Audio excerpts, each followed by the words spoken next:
जय श्री राम। आज मैं हरितालिका चिड़ियों के व्रत की कथा सुनाना चाहता हूँ। आशा करता हूँ आप ध्यान से सुनेंगे। यह हरितालिका व्रत कथा शिवजी ने ही माँ पार्वती को सुनाई थी। शिव भगवान ने इस कथा में माँ पार्वती को उनका पिछला जन्म याद दिलाया था। हे गौरा, पिछले जन्म में तुमने मुझे पाने के लिए बहुत छोटी उम्र में कठोर तप और घोर तपस्या की थी। तुमने ना तो कुछ खाया और ना ही पिया, बस हवा और सूखे पत्ते चबाए। बहुत भारी गर्मी और ठंड में भी आप डटी रहीं। बारिश में भी तुमने जल नहीं पिया। तुमने इस हालत में देखकर तुम्हारे पिता दुखी थे। उनको दुखी देखकर नारद मुनि आए और कहा कि मैं भगवान विष्णु को भेजने पर यहाँ आया हूँ। वह आपकी कन्या की से विवाह करना चाहते हैं। इस बारे में आपकी राय जानना चाहता हूँ। नारद की बात सुनकर आपके पिता बोले, अगर भगवान विष्णु यह चाहते हैं तो उन्हें कोई आपत्ति नहीं है, परंतु जब तुम्हें इस विवाह के बारे में पता चला तो तुम दुखी हो गई। तुम्हारी एक सहेली ने तुम्हारे दुख का कारण पूछा तो तुमने कहा कि मैंने सच्चे मन से भगवान शिव का वर्ण किया है, किंतु मेरे पिता ने मेरा विवाह विष्णु जी के साथ तय किया है। मैं विचित्र धर्म संकट में हूँ। अब मेरे पास प्राण त्याग देने के अलावा कोई और उपाय नहीं बचा है। तुम्हारी सखी बहुत ही समझदार थी। उनके कहा, प्राण छोड़ने का यह कारण ही क्या है? संकट के समय धैर्य से काम लेना चाहिए। भारतीय नारी के जीवन की सर्वथा इसी में है कि जिसे मन में पति रूप में एक बार वर्ण कर लिया है, जीवन पर्यंत उसी से निर्वाह करें। मैं तुम्हें घनघोर वन में ले चलती हूँ, जो साधना स्थल भी है और जहाँ तुम्हारे पिता तुम्हें खोज भी नहीं पाएंगे। मुझे पूर्ण विश्वास है कि ईश्वर अवश्य ही तुम्हारी सहायता करेंगे। तुमने ऐसा ही किया। तुम्हारे पिता तुम्हें घर में ना पाकर बड़े चिंतित और दुखी हुए। इधर तुम्हारी खोज होती रही, उधर तुम अपनी सहेली के साथ नदी के तट पर एक गुफा में मेरी आराधना में लीन रहने लगी। तुमने रेत के शिवलिंग का निर्माण किया। तुम्हारी इस कठोर तपस्या के प्रभाव से मेरा आसन हिल उठा और मैं शीघ्र ही तुम्हारे पास पहुंचा और तुमसे वर मांगने को कहा। तब अपनी तपस्या के भलीभूत में मुझे अपने समक्ष पाकर तुमने कहा, मैं आपको सच्चे मन से पति के रूप में वर्ण कर चुकी हूँ। यदि आप सचमुच मेरी तपस्या से प्रसन्न होकर यहाँ पधारे हैं तो मुझे अपनी अर्धांगिनी के रूप में स्वीकार कर लीजिए। तब ततस्तु कहकर मैं कैलाश पर्वत पर लौट गया। उसी समय गिरिराज अपने बंधु बांधवों के साथ तुम्हें खोजते हुए वहाँ पहुँचे। तुमने सारा वृत्तांत बताया और कहा कि मैं घर तभी जाऊंगी अगर आप महादेव से मेरा विवाह करेंगे। मान गए और उन्होंने हमारा विवाह करवाया।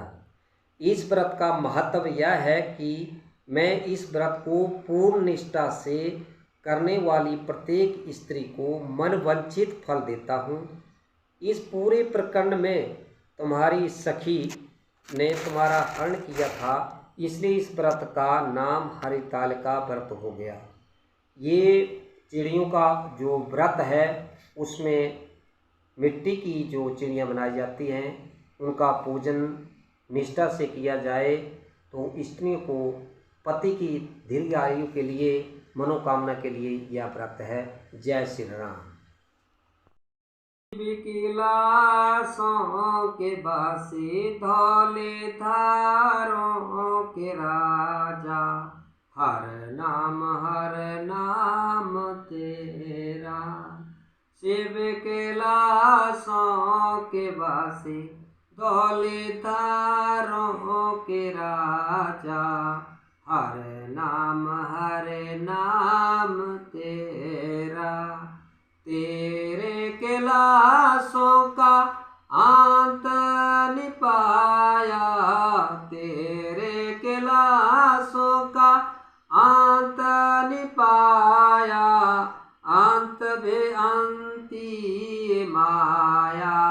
ओ भोले शिव जी अंत बेअंती है माया, हर नाम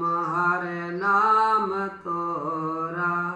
शिव कैलाशों के वासी दौलतदारों के राजा, पहले तन साणी शिव जी बैल सवारी, पहली निशानी शिव जी बैल सवारी। धोची शीस गंगा उधारा, ओ भोले शिव जी शीश गंगा धारा, हर नाम तेरा। शिव कैलाशों के वासी दौलतदारों के राजा, हर नाम तेरा। तेज निशानी शिव जी सर्पों की माला, तेज निशानी शिव जी सर्पों की माला। चौथी हाथ त्रिशूल प्यारा, ओ भोले शिव जी हाथ त्रिशूल प्यारा, हर नाम तेरा। शिव कैलाशों के वासी दौलतदारों के राजा, हर नाम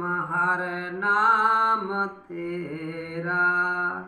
पंजों निशानी शिव जी रुंडों की माला, पंजों निशानी शिव जी रुंडों की माला। छेवी हाथ डमरू प्यारा, ओ भोले शिव जी हाथ डमरू प्यारा, हर नाम तेरा। शिव कैलाशों के वासी दौलतदारों के राजा, हर नाम तेरा।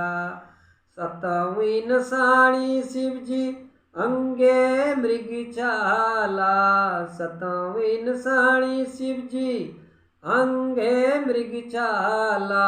आठवीं माथे चांद ओ प्यारा, ओ भोले शिव जी माथे चांद ओ प्यारा, हर नाम